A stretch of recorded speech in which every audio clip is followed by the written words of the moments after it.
Şeytanın Allah tarafından kovulması, secde etmemesi ve Cenab-ı Allah'ın onu kovması.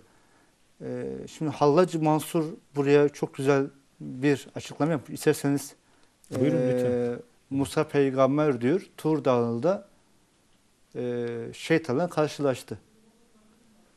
Musa peygamber dedi ki Ahmet'e, Musa peygamber dedi ki şeytana, Ahmet'e secde etmekten alıkoyan şey neydi diyor seni. Adem demiyor, Ahmet diyor. Çünkü Adem'in nurunda Evet. Muhammed Mustafa'nın nuru vardı. Şeytan diyor ki bu bir sınavdı diyor. Bütün her meleklere Allah secde et dedi diyor. Bir sınavdı diyor. Bütün melekler secde etti ama ben Allah'a aşıktım diyor. Secde etmedim. Ama Musa peygamber de şunu söylüyor. Sen diyor Adem'deki Allah'ın zerresini, ruhunu görmedin ama diyor. Şimdi aşk nedir hocam? Şeytan da aşık mıydı Allah'a? Evet. Ya Mesut dedem aslında bizim toplumlarda karşılaştığımız en zor soruyu sordunuz. Çünkü Horasan erenleri dediğimiz ekol bir adı da aşk meşrebi, aşk ekolü diye anlatılır. Şimdi şeytanın Allah'a aşık olduğu doğru. Ama bu aşk ne menen bir şey ki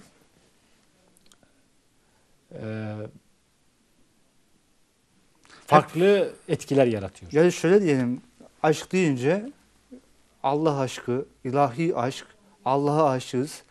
Çok güzel bir duygu, çok güzel bir şekilde aşık olmak, ilahi aşkla Allah'a çok güzel. Evet. Olarak halk tarafından biliniyor. Evet. Allah bize kendisine aşık olmamızı istemiyor ama. Böyle bir iz yok. Allah'la ilişkimiz çok belli. Kulluk seviyesinde ilişkimiz. Allah aşkı istemiyor mu? İstemiyor işte. Aşık olanın hali ortada. Şimdi bakın. Aşkı birkaç şekilde düşünelim isterseniz. Yani olumlu ve olumsuz manada iki şekilde anlayalım bunu. Bir, masumluk, temizlik, sığınma, sevdiğin ve inandığında yok olma anlamında güzel olan tarafı ve erenlerin, evliyaların da anlatmaya çalıştığı bu tarafta olan bir aşk var. Şimdi buradaki aşkta ne var? Emri ve rızası altına girmek arzusunun şiddetli olması var. Şimdi bu istek kuvvetli olduğu zaman sizin o emre girmeniz kolaylaşıyor. Evet. Ve onun emirlerini harfiyen yerine getiriyorsunuz. Onun sizde vücut bulmasını istediği özellikleri harfiyen bütün bedeninize, ruhunuza, fizik iradenize, ruhsal iradenize işliyorsunuz. Özgür iradenize de bunu tasdik ediyorsunuz. Yani kestirme bir yol gibi. Evet. Maşukun emrine giriyorsunuz. Şimdi bu güzel olan. Ama bir de ya benimsin ya toprağın fikrine uyan bir aşk var. Benim olmuyorsa kimsenin olmasın. Veya ben onun yanında herkesten daha kıymetli olayım. Aşık olduğunu zapturapt altına alan, aşık olduğunu kendi egona teslim etmeye çalışan, kendi egona tabi kılmaya çalışan bir aşk var bir de. Orada da aşk işe ayrılıyor. Evet. Yani ve tasavvuf ekollerinde de keşke birinci dediğimiz şekilde olsa aşk. Öyle değil mi? Birçoğunda değil. Manevi mertebelerde yükselirken örneğin evladı Resul'e secde etmiyor. Ben Allah'tan başkasına secde etmem diye. Sen kimsin ki Allah'tan başkasına secde etmiyorsun?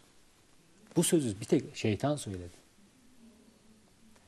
Emir neyse o emiri yerine getirmekle sorumlusun. Senden makam olarak yüksek olan, senden enerjisi makam olarak yüksek olana itaat edeceksin. Onunla ruhsal bir paylaşım içine gireceksin. Ve ondan bilgi, görgü, terbiye, edep öğreneceksin. Bana sadece Allah öğretir. Allah bana her halimle tamamdır diyebilmek ancak Allah'la rabıtası çok yüksek seviyede olan İmam Ali'ye has bir şeydir. Perde kalksa da aradan diyor Şah Ömer'den, benim yakınlığım artmaz. Eyvallah. Ama Hazreti Ali de Hazreti Muhammed'e biat etmiştir. Hazreti Muhammed'e de Cebrail öğretmiştir. Hiç kimsenin Allah'la doğrudan rabıtası olamaz. İlişkiyi bu düzeyde tuttuğumuz zaman Allah'ı kendi emrimiz altına almaya çalışır gibi bir izlenim yaratırız. Şeytandaki hata bu zaten. En son insan yaratıldığı zaman pabucunun dama atılacağını hissediyor. Öyle düşünüyorum. Allah diyor artık yaratımını tamamlıyor, bana ihtiyaç kalmadı. Ki meleklerin hocası olan az da melek. Bazılarının melek tavus dediği. Az da melek. Evet. İkinci Allah diye bazı dinlerin, Ezidiliğin inandığı çok yüksek seviyeli bir ruh enerjisi, melek enerjisine sahip çok yüksek seviyeli bir varlık. Bakın Cebrail, Mikail, İsrafil, Azrail ve Azazil 5 büyük meleğin hocası, öğretmeni en üstünde onlar. Orada kafa karışıklığı olabilir çünkü Azazil'i şeytan olarak. Yok, Azazil şeytanın şeyi. İçimizdeki ajanı gibi düşünelim. Yani dergahtan kovulunca şeytanla birlikte onun ekibinde olan Azazil de onunla birlikte gidiyor. Yani bir parti genel başkanlığı düşünün. Bir tane adayı daha var. Adam parti genel başkanı seçilemeyince ekibiyle birlikte partiyi terk ediyor. Evet. Ve ondan sonra da o partinin içine uymaya çalışan başka bir parti kurup bir şeyler yapmaya çalışıyor. Yani şunu demek istiyorum. Şeytan burada halife olarak yaratılan Adem'e karşı geliyor. Kendi pozisyonunun onun altında olacağını düşünüyor. Ya Allah'ın bir emri var. Varlık aleminde olan sistem içinde hak ettiğinin üstünde bir şeyi istemek kimin haddine? Ben aşığım, ondan başkasına secde etmem dediğin zaman işte şeytanlaşıyorsun. Kulluk bilinci işte Allah'ın halifelik makamını verdiğinin idrak etmesi gereken bilinçtir. Bakın, halifelik nerede? Kulluk nerede? Evet. İşte bu iki arayı tarayabilecek bir kapasiteye gelmeni bekliyor senin yaratıcı. Yani şiirde de onu söylüyor sanki. Kul ol ki halife olasın. Evet. Bu da aşk yok öyle mi? Tabii şimdi hayır. Birinci dediğim tarzda aşk var ama bu çok yanlış anlaşılabilecek bir şey. Biz Yaradan'a karşı aşk duygusunu motive edici unsur olarak kullanacağız. Asıl Ama emir. evet, emir altına gireceğiz. Ve Allah'la ilişkimizi kulluk düzeyinde tutacağız. Kulluğu düşük seviyeli bir makam diye düşünmeyeceğiz. Allah'a aşığım, Allah'a aşığım. Ya bakın, bu özellikle son zamanlarda falan medyada orada burada falan çok konuşuluyor. Yani Allah'la ilişkisinin aşk olabileceğini düşünebilmek nerede yazıyor? Ayakları da kayar bunların birçoğunu. Bu Allah'la çok yüksek seviyeli bir rabıta istemektir. Kendini hak etmediği yerde görmek gibi Evet. mesele. Yani bu ya bizim gündelik hayatımızdaki kadın erkek ilişkilerinde bile eşimizi seçerken bir denklik düşünürüz değil mi? Evet. Yani aşık olabileceğimiz şeyde bile bir denklik vardır. Bu nasıl bir denkliktir ya? Bu nasıl bir küstahlıktır? Bu nasıl bir hadsizliktir? Bakın, motivasyon unsuru olarak emre uymak konusunda bizi geliştirici bir duygu olarak kullanacaksak eyvallah. Ama Allah'a aşığım diye insanları birbirinden ayıran tarikatlar, cemaatler, yapılar, şunlar bunlar kuracaksanız milletin başına şeytan olursunuz. Ben doğruyum, ben doğruyum. Niye? Çünkü ben aşığım. Kime aşıksın? Allah'a aşığım.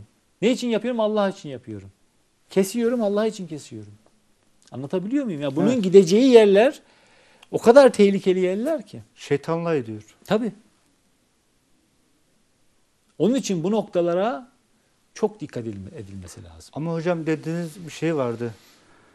Allah secde edin dediğinde melekler emre uydu Evet. ama şeytan uymadı. Uymadı. Kritik nokta bu işte. Emre uymak açıklayıcı olandır. İradeyi emre uymak doğrultusunda götürmek lazım. Gerçek aşık zaten emre tabidir. O onun içinde olması ona yeter. O emrin içinde olması ona yeter. O duyguda böyle varlığın iradesini tamamen Allah'a özgülemesidir. İradesini tamamen Allah'a teslim etmesidir. Böyleyse aşk eyvallah başımızın üstünde. Şimdi Veysel Karani'yi annesi gönderiyor. Git diyor. Peygamberi gör, akşama kalmadan gel diyor. Değil mi? Hı, eyvallah.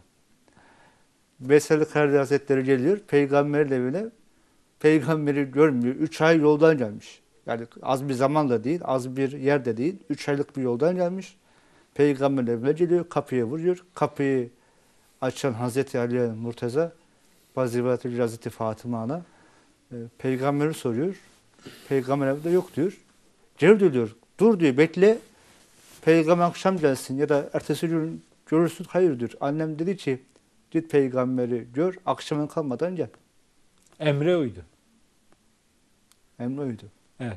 Ben illa onu göreceğim diye inat etmediği için tek varlığı olan hırkayı ona emanet etti. Ve rahmalın kokusu bana Yemen'den geliyor diyen Peygamber Efendimiz Vesel Karali işaret etti. Dediğiniz gibi hırkayı dola bıraktı. Eyvallah. Emir uymak böyle bir şey mi o zaman? Aynen öyledir. Yani sistem ve bu sistemdeki yapıya uymak, hakkın emir rızası. Bu da bu kadar karışık değildir. Temel prensiplere, ahlaki prensiplere, medeni hukuka, insani prensiplere uymakla bu gerçekleşir zaten. Ve bağlı bulunduğunuz inanç grubunun kuralları, kaideleriyle birlikte de zenginleşir. Peki hocam o zaman niye bu kadar biz aşk diye tutturuyoruz? Yani yanlış mı yapıyoruz? Hayır. Aşk diye tutturmaktaki şeyimiz bizim bilgi aktarma mekanizmalarımızın değişler vasıtasıyla olmasıyla alakalı.